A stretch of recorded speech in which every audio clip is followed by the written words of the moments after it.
మన ప్రభువైన యేసు క్రీస్తు పరిశుద్ధ నామములో మీ అందరికీ శుభాభివందనాలు తెలియజేస్తూ ఈ ఉదయకాల ధ్యానాంశం కొరకే దేవుని వాక్యాన్ని చదువుదాం. సామెతల గ్రంథము 8వ అధ్యాయము 10వ వచనం. వెండికి ఆశపడక నా ఉపదేశము అంగీకరించుడి, మేలిమి బంగారము నాశింపక తెలివినొందుడి. దేవుని బిడలమైన మనందరము కూడా ఏమి ఆశించాలో ఏమి ఆశించకూడదో పరిశుద్ధ గ్రంథము చాలా తేటగా తెలియచేస్తుంది. మనము ఏమి ఆశించాలి, ఏమి ఆశించకూడదు అని మనల్ని మనం ప్రశ్న వేసుకుంటే దేవుని యొక్క లేఖనము తెలియచేస్తుంది. వెండికి ఆశపడక నా ఉపదేశాన్ని అంగీకరించుడి. మనము దేవుని యొక్క ఉపదేశము కొరకు, దేవుని మాట కొరకు మనము ఆశ కలిగి జీవించాలి. పరిశుద్ధ గ్రంథములో నుండి 119వ సంకీర్తన 127వ చరణాన్ని చదువుదాం. బంగారు కంటెను అపరంజి కంటెను నీ ఆజ్ఞలు నాకు ప్రియముగానున్నవి. దేవుని ఆజ్ఞలు తనకి ప్రియమైనవిగా, అవి వెండి బంగారాల కంటే శ్రేష్టమైనవిగా కీర్తనకారుడు తెలియచేస్తున్నాడు. 119వ సంకీర్తన 72వ చరణాన్ని కూడా చదువుదాం. వేల కొలది వెండి బంగారు నాణముల కంటే నీవిచ్చిన ధర్మశాస్త్రము నాకు మేలు.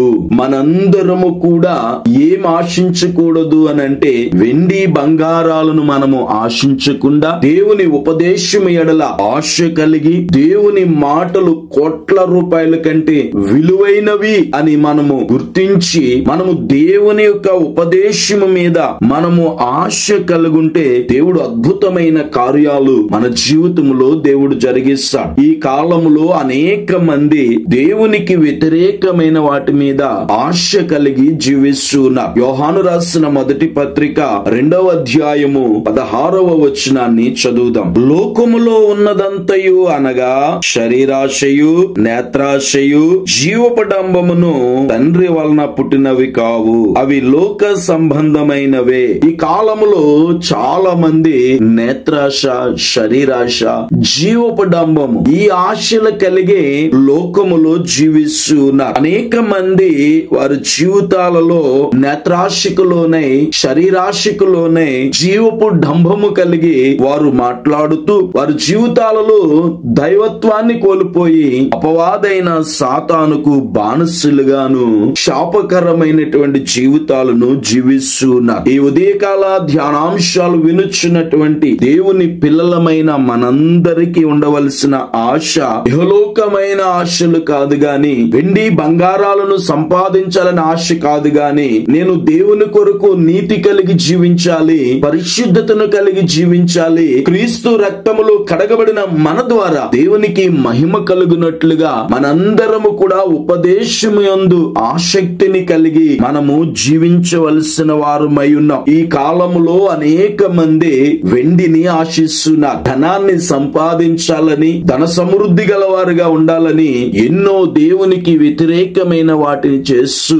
ధనాన్ని సంపాదిస్తున్నారు. నేటి కాలములో సంఘాలలో దేవుని పిల్లలను చెప్పుకుంటున్న వారు అననీయ సపీరాల వలె ధనాశక్తివైన వారుగా కనబడుతూ ఉన్నారు. సహోదరి, సహోదరుడా, ఈ ఉదయ కాలము ఒకవేళ వెండిని ఆశించి, బంగారాన్ని ఆశించి మీ జీవితాలలో ఒకవేళ శాపాన్ని తెచ్చుకుంటున్నారేమో. పరిశుద్ధ గ్రంథములో మనం చూసినట్లయితే ఆకాను వెండిని బంగారమును వాటిని చూసి ఆశించి దొంగిలించి తన గుడారములో అతడు దాచుకుంటాడు. తద్వారా అతని జీవితంలో గొప్ప నష్టాన్ని తాను చూశాడు. మనందరము కూడా వెండిని బంగారాన్ని ఆశించటము కాదు గాని దేవుని ఉపదేశమును అంగీకరించటము ద్వారా మన జీవితాల్లో మేలు కలుగుతుంది, మన జీవితాలు ధన్యకరంగా మార్చబడతాయి. రాజుల 2వ గ్రంథము 5వ అధ్యాయము 16వ వచనాన్ని చదువుదాం. ఎలీషా, ఎవని సన్నిధిని నేను నిలవబడి ఉన్నానో, ఇశ్రాయేలు దేవుడైన ఆ యెహోవా జీవముతోడు నేనేమియు తీసుకొనను అని చెప్పాను.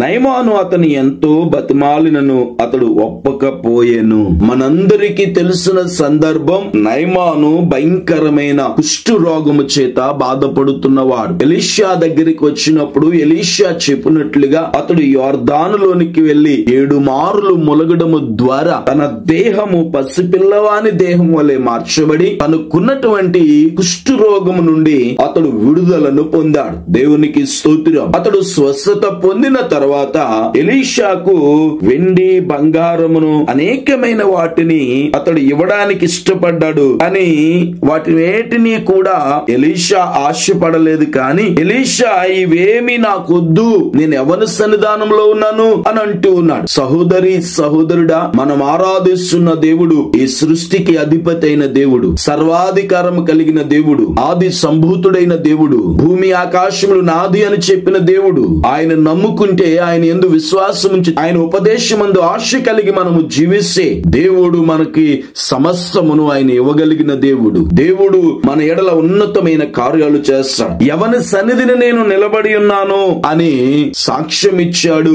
దేవునికి మహిమను తీసుకొచ్చాడు. ఈ ఉదయకాలము దేవుని బిడలమైన మనందరము కూడా వెండిని ఆశింపక దేవుని ఉపదేశాన్ని నమ్ముకుందాం. దేవుని ఉపదేశానుసారంగా జీవిందాం. నీతిమంతులుగా మార్చబడదాం. మనందరము ఈ లోక ఆశలను, వెండి బంగారాలను విడిచి దేవుని రాజ్యము కొరకు అనేక ఆత్మలను ప్రభు యొద్దకు చేరవేయాలనే ఆశ తపన కలిగి ఈ అంత్య దినాలలో దేవుని రాకడకు అనేక మందిని నేను సంపాదించాలి అనే ఆశ కలిగి మనము జీవిందాం. అట్టి ఉన్నతమైనటువంటి కృపను ప్రభు మనందరికీ అనుగ్రహించి ఆయన మనలను దీవించునుగాక.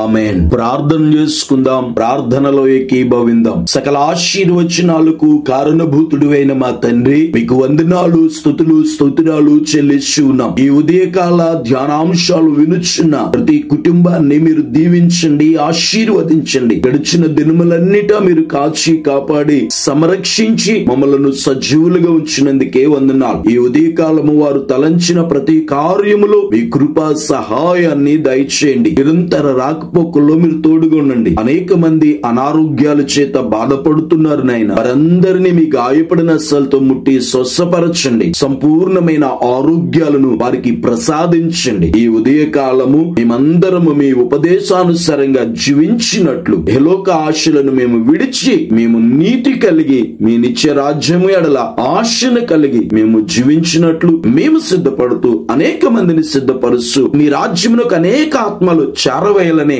ఆశను మాకందరికీ మీరు కలగచేసి అట్టి ఆశతో మీ కొరకు బ్రతుకున్నట్లు అట్టి ఉన్నతమైన జీవితాలు మాకందరికీ ప్రసాదించి మీరే దీవించి ఆశీర్వదించి వర్ధిలింపచేసి ఈ నిత్య రాజ్యానికి వారసులుగా చేయమని యేసు నామములో ఈ మనవులు అడుగుచున్నాను పరమ తండ్రి. ఆమేన్.